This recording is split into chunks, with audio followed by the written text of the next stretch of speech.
Stéphane Ravier, sénateur Reconquête des Bouches-du-Rhône. Est-ce qu'on est trop clément envers les consommateurs? Gérald Darmanin découvre l'humidité de l'eau. Ah, s'il n'y avait pas de vendeurs, il n'y aurait pas d'acheteurs. C'est une vérité, bien sûr.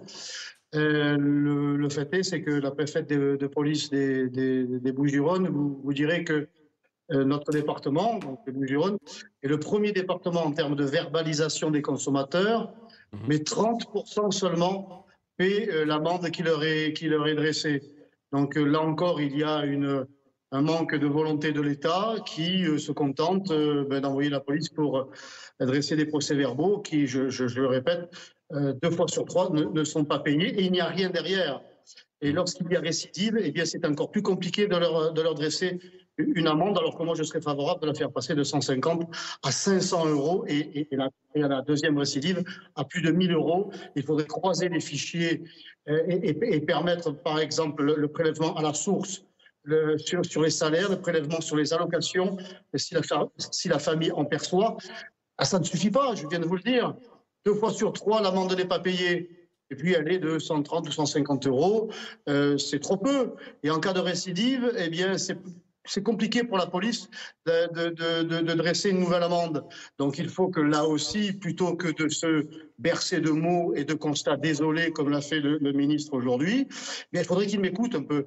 Parce que moi, ça fait longtemps que je propose que l'on double l'amende, voire qu'on la triple, et que des mesures judiciaires soient prises aussi à l'encontre de ces acheteurs qui, effectivement, participent activement à ce trafic. Il faut que les vendeurs soient sanctionnés, mais qu'effectivement, les acheteurs aussi.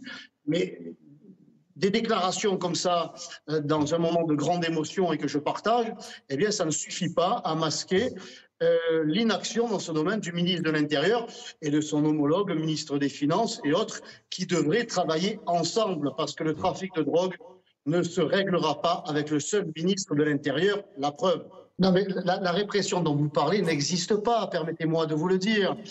Je me permettrai aussi de vous rappeler que le cannabis, ce n'est pas festif.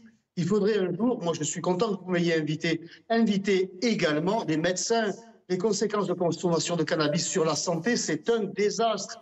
Avant d'être une affaire de gros sous, la drogue, cela devrait être une affaire de santé publique. On n'en parle jamais. Non, ce n'est pas festif. Le cannabis, ça a des conséquences graves sur le cerveau. Donc il doit y avoir d'abord une mobilisation du ministère de la Santé, de l'Éducation, du Sport, pour que l'on fasse savoir à la jeunesse sur le long terme que la drogue, les drogues, y compris le cannabis, c'est de la merde et que ça nuit gravement à la santé. Il doit y avoir un ministre de l'Intérieur qui augmente les effectifs. Alors, il envoie des hommes sur le terrain à Marseille. C'est bien, ça permet aux habitants d'être rassurés.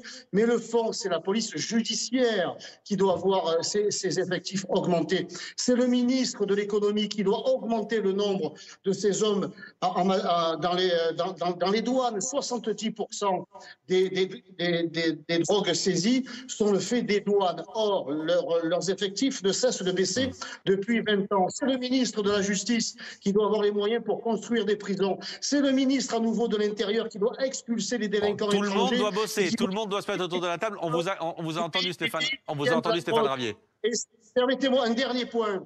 Dernier. Un dernier. C'est le président de la République qui doit rencontrer ses homologues pour que nous nous donnions les moyens de saisir les biens matériels et financiers des narcotrafiquants internationaux qui sont à l'abri pendant que ça tire à Marseille. Donc Alors il faut saisir leurs justement, biens. On a saisi le bien des hommes, comment dirais-je, des Russes. Bon, des oligarques russes, pardon, le mot m'échappait.